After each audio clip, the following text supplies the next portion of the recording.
Повесили более массивные бампера на машину. Да, уже будет выбешивать. Колеса слишком маленькие, машина раздутая, надутая. Здесь в салоне гораздо интереснее и веселее, а там в салоне Рено. По количеству двигателей здесь как у Toyota, сдох вариатор. У нас не самая бедная комплектация, то по большому счету вы ничего не потеряете. Что нужно от Б-класса, там комплектация не важна, главное, чтобы было то, это. А садишься в максималку, все равно хочется максимальной комплектации от любой машины. Ну хорошо то, что не у Жигулей заимствовали идеи. Приветствую вас! Сегодня речь пойдет о Geely M Grand 7. Многие заинтересованы и обращают внимание на эти двигатели. В основном семейные люди, конечно, молодежь себе такую машину покупать не будет. Но многие рассматривают как вариант покупки. И не так много информации по этой машине. Я сам решил при первой возможности, вот, собственно говоря, и снимаем, посмотреть, что за автомобиль, что из себя представляет. В широком смысле слова, конечно, нужно все детально изучить, посмотреть комментарии. В более узком смысле это Б-класс, и от Б-класса сверхъестественно ничего ждать не приходится. Нужно просто посмотреть, в чем он уступает, в чем превосходит других представителей Б-класса. И вообще, в принципе, может ли он с ними сравниться. Итак, посмотрев, я уже его обошел, посмотрел, проехался. Но сейчас мы общую картину я расскажу. Сначала машина вышла в 2009 году, M Grand ES7 было обозначение, она выглядит чуть по-другому. В 2016 году, забегая вперед, произошел рестайл, уже убрали приставку, M Grand 7 автомобиль назывался, и уже внешность чуть изменили, добавили мускулистости машине. Небольшое объявление. Я открыл канал на Яндекс.Дзен, потому что непонятно с Ютубом. То его закроют, то не закроют, то будут просто аккаунты блокировать. Сейчас уже информация, что просто нельзя будет опубликовать новое видео. Старое будет в доступе, а новое, мол, опубликовать будет нельзя. То есть столько слухов, непонятно, чему верить. Я решил параллельно открыть канал на Яндекс.Дзен. Ссылка в описании. На Ютубе видео будут выходить. Все будет как и прежде. Единственное, что если что-то с Ютубом, Яндекс.Дзен будет уже основным каналом. А так, две площадки будут параллельны. Видео новое будет выходить в один и тот же день, в одно и то же время на двух площадках. Кому как удобнее, можете смотреть и там, и там. Ссылки в описании, ссылка на Телеграм также в описании. Подписывайтесь, можем пообщаться на разные темы, посоветовать друг другу что-нибудь. Все ссылки в описании. В 2013 году вышла версия с электродвигателем M Grand ES7 с приставкой EV. Электромотор 127 лошадиных сил, батарея 44,8 киловатта, 14 часов зарядки и запас хода 330 километров со скоростью 60 км в час. Ну, скромный такой показатель, но достаточно неплохой на то время, конечно же.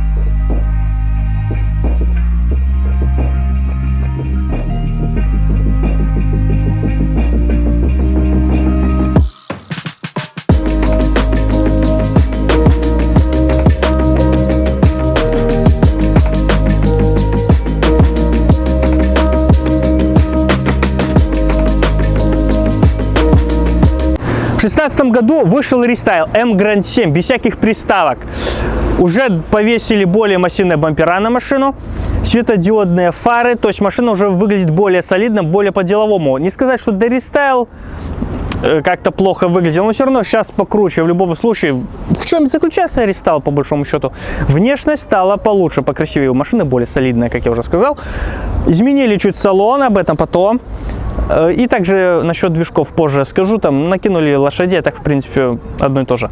По внешности сначала пройдемся. Вот если номерная рамка на переднем бампере напоминает 30-ку Camry, то в целом внешность непонятна. Там якорея присутствует, и если бы не такие закругленные фары, я бы даже сказал, что они Rapid мне немного машин напоминают. Там спорная ситуация насчет переда. О, кстати, такая машина в такси поехала, так что со всей ответственностью подходите к покупке такой машины, потому что Б-класс наиболее грешен тем, что бегает в такси. Но для этого машины и созданы Б-класса. Быть простой, надежной и наматывать огромное количество километров. Так что со всей ответственностью подходите к выбору автомобиля. То с задней частью автомобиля наиболее все понятно. Здесь срисовали экстерьер 221. Mercedes S-класс у нас были на канале оба. И Дорест, и Рест. И 75-й Ровер. Ну согласитесь.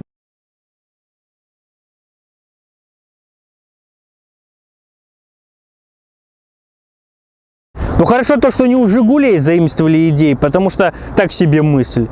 Преимущество внешности этой машины, то, что пропорции соблюдены, все линии, грани более продуманы, чем на многих предыдущих моделях Geely, которые уродливо выглядели, и там уже бывают косяки в экстерьере. Эту машину можно раскритиковать, там где-то чуть более надутая передняя часть, может не такая острота, надутая машина. К любой машине можно подкопаться, но у многих Geely старых были уже непростительные косяки, очевидные косяки в экстерьере. Ну вот уже просто злость на это. Непропорциональная форма колес, колеса слишком маленькие, машина раздутая, надутая. Здесь уже с экстерьером поработали, здесь уже таких жестких косяков нету. Есть просчеты, но уже не такие грубые. Единственное, что прокол, колеса слишком утоплены в арку. По-нормальному не просто сюда, чтобы чуть ближе было, не обязательно уже вровень с аркой, но гораздо ближе, не так утоплено, как здесь. Можно, конечно, проставки поставить, колеса вынести, у вас дорожная колея шире станет. Вопрос устойчивости. Устойчивость чуть лучше будет, но не факт. Но инженеры тоже не идиоты. Это... Хотя, в принципе, в городе вы ездите не на больших скоростях, машина будет красивее, и такой устойчивости в городе не требуется. По трассе тоже, соблюдая скоростной режим, не дерзко заходя в повороты, плавный стиль езды, то тоже особо никаких проблем не создастся. Ну и то, что людей интересует, это, конечно же, цены. Цены, когда-то я листал у официалов, новые машины стоили 11 160 до 13 160, то есть сопоставимо с Б-классом, таких минимальных и там ближе к средних комплектациях. По БУшке сейчас у нас продавалось порядка 15 машин, немного, до 20 таких машин, 6500 до 11900, до рест и рест. И по большому счету, конечно, у Б-класса, у любого другого, у Renault, у Kia, у Hyundai, там, полоседаны, Рапиды, вот, Rio, Солярисы, там, Логаны, весь Б-класс, за исключением Peugeot 301 и Citroёn CLA, эта машина по количеству в плане выбора проигрывает, потому что их меньше объявлений.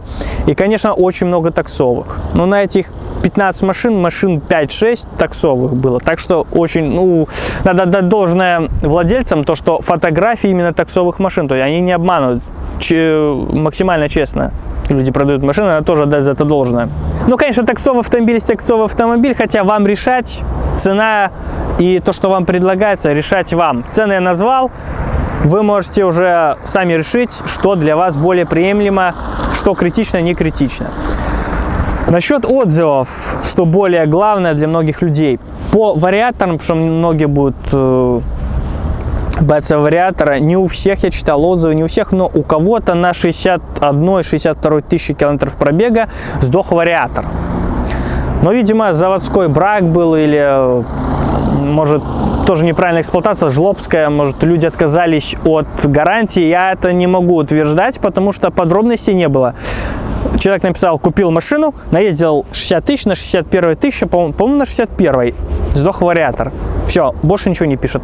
Менял масло, не менял, был на гарантии, не был. То есть здесь уже пустота и мрак, уже неизвестно.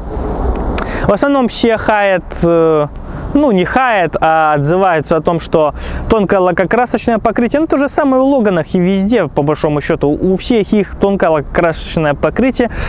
И вопрос к шумке. Что слабая шумоизоляция. Конечно, шумка будет зависеть и от комплектации, но вопрос шумоизоляции это настолько индивидуален, что здесь уже я считаю, упоминать не нужно шумоизоляцию, потому что если вы покупаете такие машины, вам нужно подобрать вариант, к примеру, у вас есть определенная сумма, и вы хотите машину, вам нужно взять Логан за такую сумму, примерных комплектациях, там Polo седан, Rapid, Solaris, такую машину, взять шумомер, проехать, к примеру, по одному и тому же участку, желательно вот все машины в ряд поставить, и тогда уже можно говорить о шумоизоляции. И, кстати, когда я снимал Emgrand X7, первый Geely на канале, который был, то до 60 было тихо. После 60 уже не геометрической, но алгебраической прогрессии шум нарастал. Уже на сотне так шумновато было. А до 60 примерно то же самое, что у Соляриса, у любого другого автомобиля, компакт-кроссовера, то есть у того же Кашкая, все на уровне, но после 60 уже шумы начали пробиваться. Хотя надо дать должное, была погода не ветреная, спокойно, как сейчас, полный штиль. В рестайле накинули лошадей двигателям, и это принципиальное отличие до рестайла. По количеству двигателей здесь как у Toyota. Если брать Toyota Camry 40-ку 2.4 и 3.5, то здесь тоже 1.5, 1.8. Здесь тоже два движка с разными вариациями. 1.5 на механике, 1.8 на механике и 1.8 на вариаторе, таком же, как у нас. Обозначение, как у Mitsubishi. У нас был Lancer 10-9, Galant 8, Америкос и Европеец. Первое идет G-Line, это свое обозначение, а дальше 4G18, как у Mitsubishi. А по конструкции это Toyota 1ZFE. Конструктивно это двигатель, как у Toyota. Вот, но обозначение Mitsubishi. То есть идеи все решили соединить воедино. Конечно, по подкапотному пространству уже пыль, песок, это все видно уже. Свидетельство эксплуатации автомобиля, то, что автомобиль не только что сошел с конвейера, все же он 2018 года, ему уже 4 года, нужно отдать должное. Вот. Первое, что так удивило, немного оттолкнуло, то, что заливная горловина находится достаточно глубоко, и на первый взгляд, как будто ее выкрутили, ее здесь нет. Смотришь уже так, когда капот поднял, первым делом, я еще не включил камеру, первым делом я заглянул, где заливная горловина. Такое впечатление, что просто выкрутили, ее здесь нет. По конструкции рядная алюминиевая четверка, 4 цилиндра, но с чугунными гильзами. Для многих это принципиальная разница, потому что у большинства автомобилей уже алюминиевые блоки, а здесь уже чугунные гильзы, уже можно выдохнуть, так скажем, спокойно. 16-клапанная алюминиевая ГБЦ, изменение фаз газораспределения на впускном валу, как у Toyota VTI, так и здесь. Пластиковый впускной коллектор, да, где-то может он придется прокладку со временем поменять, может где-то будет сифонить. 79-й поршень, 91,4 ход его, 133 лошадиные силы при 6000 оборотов. С 1.8 достаточно неплохо атмосферного. 170 крутящего с 4400, достаточно далековато крутящий, хотя двигатель длинноходный. По-нормальному где-то с 3000 нормально должен уже быть, 3,5 хотя бы. В сравнении со всеми атмосферными двигателями Б-класса, не так скажем, уже он уступает по своим характеристикам. В плане надежности уже другой вопрос. А по физическим характеристикам достаточно неплохо не сказать, что он явно аутсайдер. Преимущество его то, что все равно чугунные гильзы, то, что для многих важно. В приводе ГРМ цепь. Но для многих это успокаивающе подействует, потому что многие боятся ремней. Я не понимаю, почему в современном мире уже цепи рвутся, растягиваются. Уже более приемлемый ремень стал, чем цепь, на мой взгляд. Но, тем не менее, цепь, но ходит она достаточно мало. 90-110 тысяч километров и требует замены. Ресурс общий двигателя заявлен 270 тысяч километров, что очень хорошо и не может не радовать. Мало кто... Ну, практически все в Б-классе заявляют такой ресурс. 300 тысяч никто не заявляет. Да, у Renault ходит там 500 000 практики, но теоретически заводом тоже заявлено 250 до 300 в таком диапазоне. То есть и этому требованию отвечает. По расположению опоры двигателя тоже приходишь к выводу, что с японцев срисовали. Недостатки — это, конечно, мало ходит ГРМ, 90-110 тысяч это маловато. По нормальному видео уже 150 должен ходить. Но это в теории. На практике может и чуть больше у вас отходит. Все зависит от эксплуатации. Жор масла.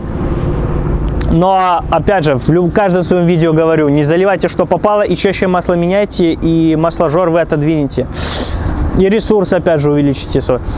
Шум двигателя, шумновато чуть работа. А так, в целом, атмосферный двигатель, что от него хотеть? Таких критичных моментов, на что люди прям жалуются, я этого такого не вычитал. То есть... Ну, что хотеть, в принципе, от бензинового атмосферника, не сильно там технологически сложного, поэтому здесь ничего такого серьезного быть и не может. По салону у нас не самая бедная комплектация, потому что 1.8 на вариаторе, ребят, это уже топ. Единственное, по оснащению может что-то не хватать. За топ-плату можно что-то установить. И по оснащению, да, он может уступать немцам и корейцам. Но по большому счету, если говорить о Б-классе, об машине, о которой нужно ездить с точки А в точку Б по своим делам, максимально экономично, дешево. Что должно быть в автомобиле? Усилитель руля, ну это уже у любого автомобиля есть, уже с 90-х годов, если говорить о иномарках. Автоматическая трансмиссия и кондиционер. По большому счету все это в машине есть, и она уже отвечает этим требованиям. Что здесь есть из дополнительных преимуществ, кроме минимально необходимого? Обогрев заднего стекла, обогрев передних сидений, система старт-стоп. По большому счету, на мой взгляд, с 15-16 года уже везде должен быть старт-стоп. Уже кнопочный пуск, а не этим ключом играться и царапать пластик торпеды. По пластику торпеды сам интерьер, ну, тут тоже пересекается. И где-то что-то вот напоминает и немцев, и корейцев. Тут тоже сплав идей получается. И даже пишите свое мнение в комментариях. Я лично такой немного тупик попал. Он, конечно же, покрасивее, чем у Renault. Поинтереснее, в не такой простоватый. Если взять, к примеру, Toyota Yaris, я вот тоже ее снимал.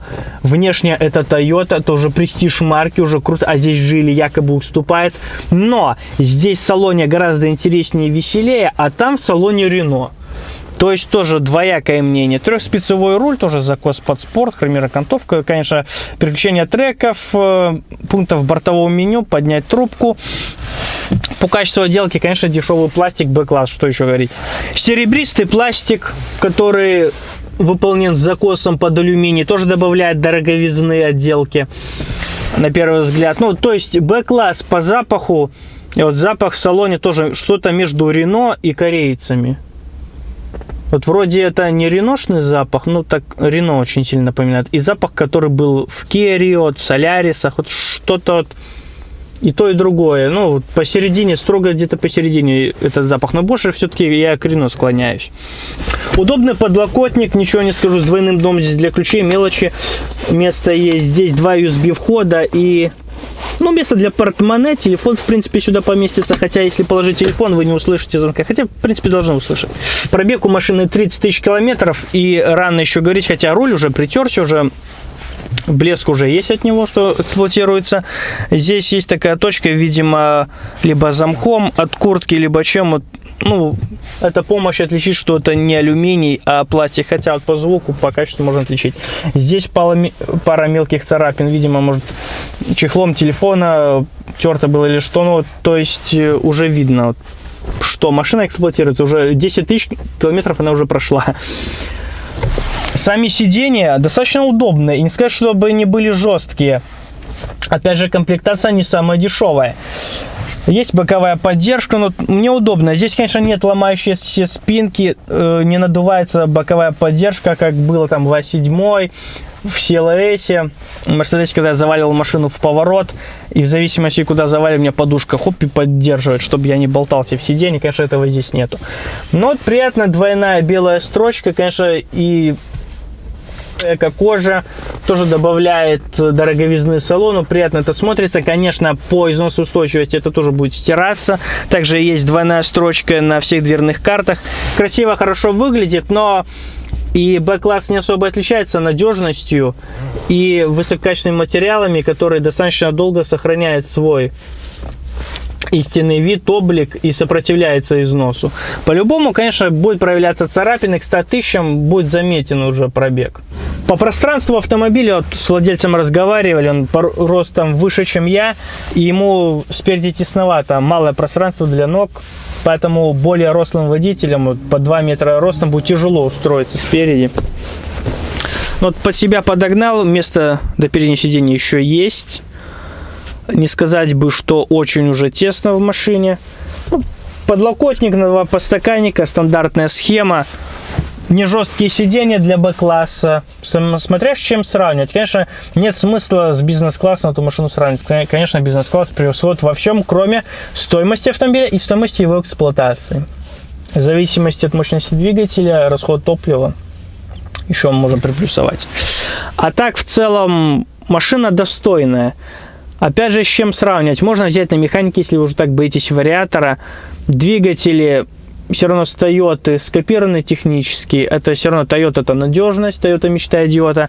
Поэтому таких критических моментов, которых стоит уже бояться, здесь нет. Ну, да, вот вариатор, чем проигрывает и автомат, хотя вот 8-ступенчатый ZF, он славится быстротой переключения, но вот, ну да, сейчас чуть-чуть вот и есть такая вещь, когда особенно часто незаметно, потому что едешь плавно, философствуешь, а когда спешишь куда-то и уже там доли секунды уже, да, это, да, уже будет выбешивать. Будет выбешивать.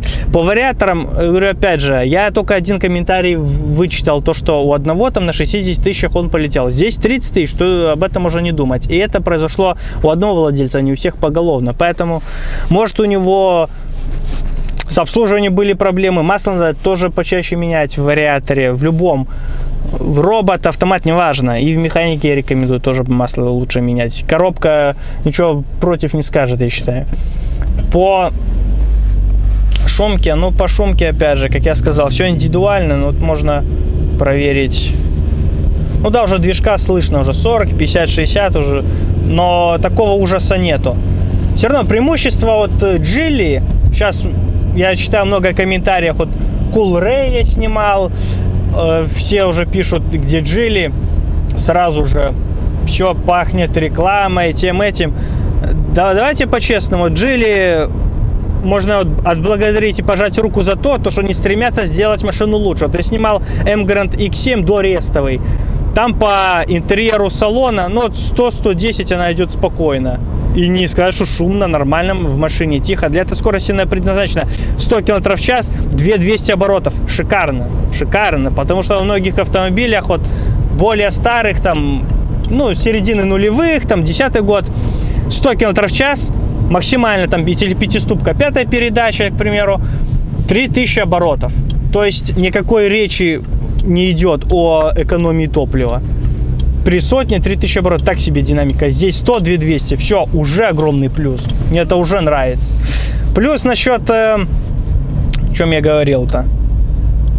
Emgrand X7 дорестовый. И в ресте уже изменили внешность салона, уже машина гораздо привлекательнее стала и приятнее, потому что многие вот пишут тоже Б-класс, что нужно от Б-класса, там комплектация не важна, главное, чтобы было то и это. А садишься в максималку, все равно хочется максимальной комплектации от любой машины. И здесь уже, да, поработали, не так скучно, как в Логане, то есть интерьер больше глаз радует, по техническим моментам можно спорить. Внешне тоже машина неплохо выглядит, тоже хорошо поработали. Coolray Geely, допустим, вышла на 2020 году, уже после этой машины. Но это не тот же класс автомобилей, но я про технологии сейчас говорю. И у Coolray уже турбодвигатель, уже робот. То есть Geely идет в правильном направлении. Тормози, так что за это ей уже спасибо. Поэтому не нужно об этом умалчивать, это тоже несправедливо. По шумке на сотне, на 110 я сейчас ехал, не сказать, что прям шумно, капец. Ну да, двигателя слышно. Здесь более-менее нормальная дорога. Вот была яма, вот сюда я в правой полосе там еду, ловлю яму. Удара не было, машина так плавно переехала. Почувствовал яму, да, здесь пневмы нету. Но достаточно мягкая подвеска. Здесь Макферсон, конечно же, сзади балка. Но по амортизаторам достаточно мягкая для Б-класса. По динамике 2200 км в час, по оснащению я сказал, нету камеры заднего вида, но есть парктроники, уже хорошо. Хотя многие ставят камеру заднего вида и в рекомендациях по эксплуатации пишут, не нужно верить камере, то зачем вы ее ставите, зачем за нее мне платить тогда. Вариатор потупливает на старте и немного на ходу, поддерживает обороты, потом переключает, но в принципе рывков, дерганий такого нету, из-за такой явной тупизны, и как у Renault эти 4-ступенчатые автоматы, которые на Дастерах были, где обороты, 4-ступенчатый автомат уже до эпохи исторического материализма, переключает, там падает на 700-800 оборотов вниз, и уже такой, потом бах, такой провал, такого тоже нету, машина нормально едет. То есть двигатель с вариатором хорошо сбалансированный и плавный такой нормальный разгон. Ну что, в финале, в общем, конечно, молодые парни будут покупать бэушную BMW старую, а не такую машину, это больше для семейных людей. Короче, если вы ездили на иномарке конца 90-х, начала нулевых, тоже без турбодвигателя, не премиальная машина, то по большому счету вы ничего не потеряете. Те же самые ощущения, впечатления будут у вас и здесь. Единственное, что может там шумка будет чуть похуже, хотя я сомневаюсь. Но возможно, да. Единственное, что многих останавливает, это цена, что дорого и тому подобное. Хотя, конечно, нужно быть очень внимательным, чтобы не попасться на таксовую машину уже заезженную. А в остальном все нормально. В сравнении с старыми китайцами, этими непропорциональными, уродливыми, за которых, откровенно говоря, стыдно за их внешность, как они выглядят, то за эту машину не стыдно. Она выглядит хорошо, презентабельно. И, говорится, ездив на ней, вам нечего стыдиться. Да, не премиальная, но новая машина, которая женатых семейных людей все их потребности удовлетворит. А на этом все. Спасибо большое за внимание. Ставьте лайки, делайте репосты, подписывайтесь в телегу. Счастливо!